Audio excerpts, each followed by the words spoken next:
Hello and welcome to a special little review that I'm doing. This is Playable Slayer here, and I'm doing a small little review. Well, size small, but then again, whatever. It's DeadRising3.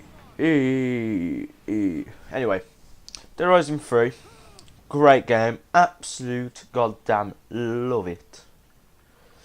Few problems, apart from that. Brilliant. Story, bit short if you just constantly do main missions. Irritating, you'd call it. But if you're doing all the side missions and you're surviving and you're helping people out and you're going for all the little collectibles, it does give you about 20-hour experience altogether. And that's me when I'm doing it quite fast. That's me doing it very fast. If I'm going quite slow, and I just like to cruise around, kill as many zombies as possible, you get way more than that. Getting all the collectibles and stuff. But here's the thing. It says the entire world, they branded it as being the first true open world game, where the entire world is, there's no loading times. There are loading times for the cutscenes. So, yeah. There's loading times for cutscenes. There's loading times for ending the cutscenes.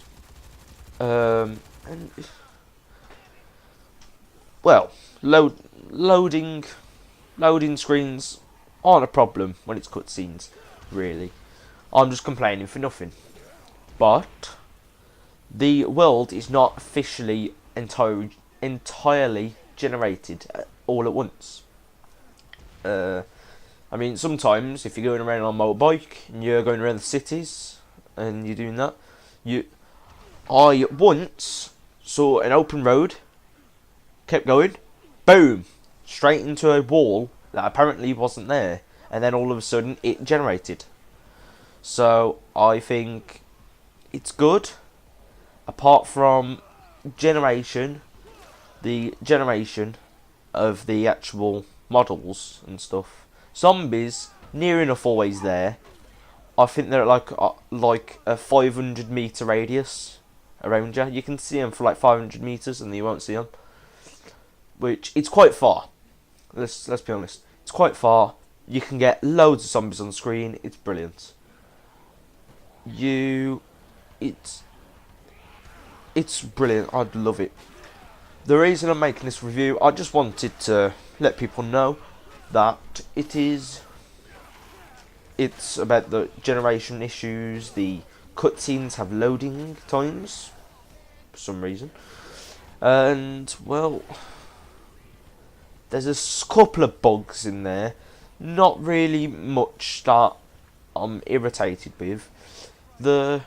I don't know if it's a bug or it's actually a thing in the game, but it's the one thing that irritates me the most is the roller hawk.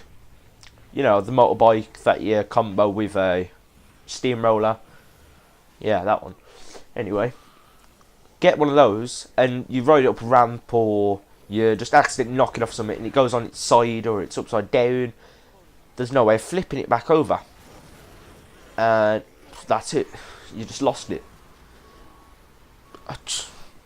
If you're level 50 and you got indestructible vehicles, you know what I mean? It's going to be stuck there forever. It's a bit ridiculous, if you ask me.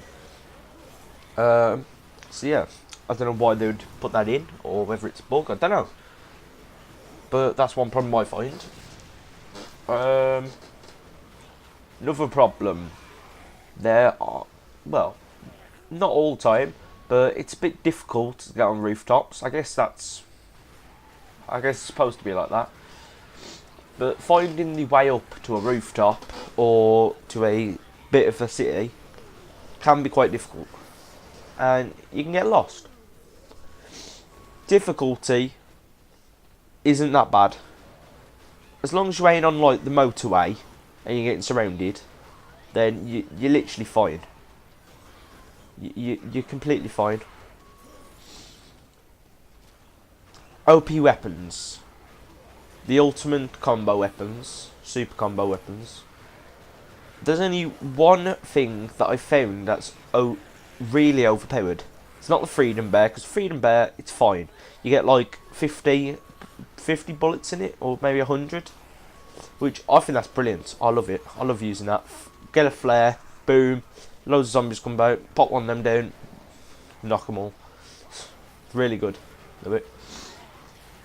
But in all seriousness, the one OP weapon I found is the Fire Reaper, which I think a bit too easy to make, and you get it quite early on. You get it really early on. It's really easy to make, and it's just really OP. You don't even have to use the blooming heavy attack. You just have to use the light attack, and you can kill up to like 15-20 zombies at once. And it's literally what it is. It's basically Grim Reaper's scythe. You can just swing it sideways, and it'll catch like 180 degrees area, and just swipe all them zombies. But there's fire on the end. So even if they turn into crawlers, they'll just die. So yeah, a bit OP, but then again, you know, it's fun if you're in a difficult situation. Nightmare mode. I find Nightmare mode is brilliant for those people who are just doing the main missions. Well, if I'm honest, the missions probably aren't long enough. Neither are the side. I mean, I did a walkthrough. Well, I ain't recorded it, but I played through it, doing all the main missions, all the side missions, and saving every survivor I saw. Did all of that, and I completed the day with literally three. Let me check this. Yeah, I completed it with 3 days, 19 hours to go. So I did it in what, 3 days? 3 and a bit days. You have 7 days to basically do all the main missions, and that timer starts when you hit the second chapter, I believe. When you start the second chapter, because you got chapter 0, then 1, then when you start 2, Rhonda's just finished fixing TV up, and that's when the timer starts. It's way too late, because by then you've geared up quite a bit. You've messed around. You've had geared up. You know what I mean? So I feel if you're gonna play it at all, then if you're just there for a mess around, if you're there for anything, I would suggest going Nightmare mode. I know it's a bit irritating, being that you can only save in public toilets or in a toilet or whatever, in any kind of toilet, but it's funner because at night the zombies are more aggressive and hard to kill, which is great. It's what you like out of a zombie game, you know what I mean? The timer also starts from the start of the game, from chapter 0. So you've got 7 days starting from chapter 0, which, in my opinion, you still have loads of time. You still have loads of time. I'm halfway through, and I've got like 4 days left. So by the time I finish, I should have about 2 days left. So it's harder, but it's not that hard. It's completely fine. So it's what you make of it.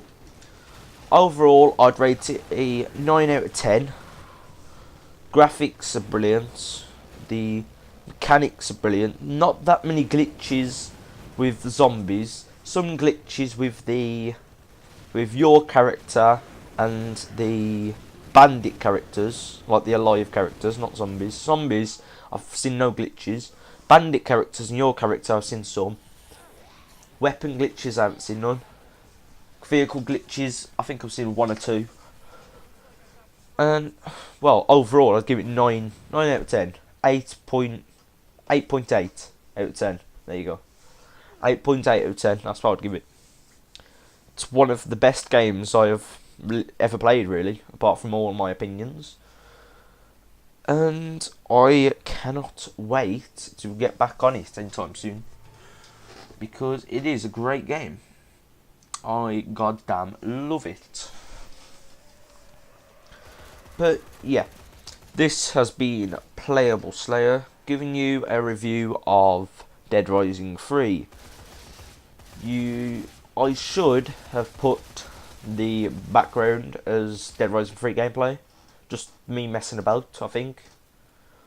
So yeah, thank you for watching, and hopefully I'll make some more reviews.